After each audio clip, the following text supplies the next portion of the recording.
All right, class, welcome. In power electronics, something as simple as opening a switch, well, it's not always so simple. In fact, if that switch is connected to an inductor, that one little action can unleash a really destructive burst of energy. We're talking catastrophic failure. So today, we're going to dig into how we manage this trapped energy. And in doing so, we're going to uncover a classic engineering trade-off, the simple, safe fix versus the truly efficient one. So here's our game plan. We'll approach this just like an engineer would. First, we got to define the problem. What is this dangerous spark and why does it happen? Then we'll look at a simple, robust solution, the freewheeling diode. But we won't stop there. We're going to poke holes in it, find its weakness, which is efficiency. That'll lead us to a much more elegant solution, the recovery diode. And finally, we'll put them head to head, because choosing the right solution for the job, well, that's what engineering is all about.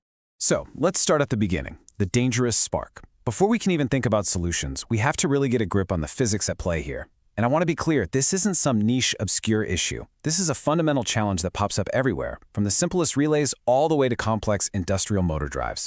Here's our basic setup. It's about as simple as it gets. A voltage source, a switch we'll call S1, and our inductive load, L. Now, when we close that switch, current starts to flow, and that inductor gets to work, storing up energy in its magnetic field. So far, so good. Everything is behaving exactly as we'd expect. But here is the critical question. What happens at the exact moment we try to cut that current off by opening the switch? This is the point where the fundamental nature of an inductor creates a very, very real hazard. You have to remember, an inductor's entire identity is built on one thing. It hates, absolutely hates, a sudden change in current. So when you rip that switch open, you're trying to force the current to zero almost instantly. That creates a massive rate of change, a huge di by dt. The inductor is going to fight you on that. And according to the law, V equals L times di by dt, it fights back by generating a massive voltage spike to try and keep that current flowing. And that huge voltage, it has to go somewhere. It's going to jump across the air gap of your now open switch, and it's going to dissipate all that stored magnetic energy in the form of a powerful spark. Now, this isn't just some theoretical concept. In a real circuit, this arc can literally weld your switch contacts shut or completely obliterate a transistor. Our first job as engineers is to make sure this never, ever happens. Okay, so how do we safely deal with this energy and prevent that spark? Well, the first and most common solution is actually beautifully simple. It's the absolute workhorse of power electronics for this exact problem, the freewheeling diode. The fix is just a single component, a diode, placed anti-parallel across the load. Now, that's just a fancy way of saying it's pointed the wrong way for normal operation. When the main switch is closed, this diode is reverse biased, so it's basically invisible to the circuit. It does nothing. The real magic happens when the switch opens. Let's break this down into the two modes of operation. Okay, mode 1. The switch is closed. Current is flowing from our source into the load. As you can see right there on the graph, the inductor causes the current to rise exponentially, and it's storing up energy in its magnetic field. The freewheeling diode, it's reverse biased, just sitting there, totally invisible to the circuit during this whole phase.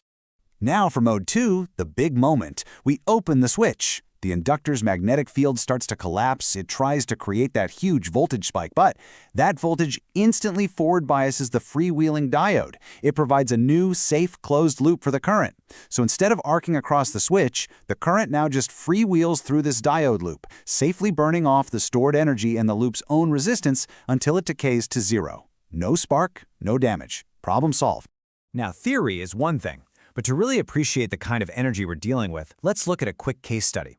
We've got a 220-volt source and a 220 microhenry inductor. We're only going to close the switch for 100 microseconds. Let's see how much energy gets stored in that tiny amount of time. In that tiny little window, the current ramps all the way up to 100 amps. So we plug that into our energy formula, 1/2 Li squared, and we find we've stored 1.1 joules. The freewheeling diode handles every bit of it, protecting our switch perfectly. So it seems like we have the ideal solution, or do we? A good engineer always asks the next question. We've made the circuit safe, sure, but what are the consequences of our design choice? And that brings us right to the problem of efficiency. And that's the real question, isn't it?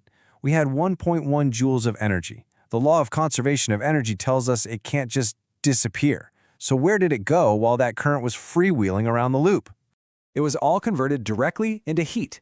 Every last bit of that 1.1 joules was turned into thermal energy through I squared R losses in the loop. Think about that. We paid to take energy from the source, we stored it, and then we just burned it. Now, for really low power stuff, maybe that's okay. But for high power, high frequency systems, this is a massive source of inefficiency. It's just wasted energy, and it can create serious heat problems you have to deal with. So this is the jump from a design that is merely functional to one that's truly efficient. We need a more elegant solution, one that doesn't just throw away the stored energy, but actually reclaims it. This new design takes a completely different approach. We replace the simple inductor with a transformer, which is really just an inductor with a second winding added. We also add a feedback diode, but this one is positioned to send current back to the power supply. The goal here is no longer to dissipate the energy, it is to recover it. So in mode 1, with our switch S1 closed, the source connects to the primary winding. The current rises, storing energy in the magnetic field, just like it did before. Meanwhile, the voltage that gets induced in that secondary winding, it just reverse biases our new feedback diode, so it stays off. Nothing to see here yet. But now look at mode 2. When the switch opens, that collapse in magnetic field induces a voltage that forward biases the feedback diode, D1. And that creates our recovery path. Current now flows from the secondary winding through the diode, and it pumps that stored energy right back into the source. And you can see the proof right there in the waveform. The primary current ramps cleanly all the way down to 0. All of that energy has been recovered. And let's put numbers on it with our second case study. Here, we store 242 millijoules of energy during the on time. Now, during the off time, the analysis shows that the full 242 millijoules are successfully returned to the source. We haven't wasted it as heat, we've recycled it for the next cycle. This is a huge improvement in efficiency. And this brings us right to the heart of engineering design. We have two effective solutions. Which one do we choose? See, it's not about good versus bad. It's about understanding the trade-offs. Here's the trade-off in a nutshell. The freewheeling diode? It's simple, it's robust, it's cheap, but it wastes energy as heat. That makes it ideal for low-power circuits where that little bit of loss is no big deal. The energy recovery circuit? It's highly efficient, but at the cost of being more complex, more expensive, and it actually puts higher voltage stress on your components. This makes it the necessary choice for high-power systems where efficiency is everything. If you take away just two things today, let it be these fundamental principles. First, you must always provide a safe path for an inductor's current when a switch is opened. That is completely non-negotiable. And second, that stored energy is a resource. It can either be simply dissipated or it can be elegantly recovered. And so, I'll leave you with this final question to think about.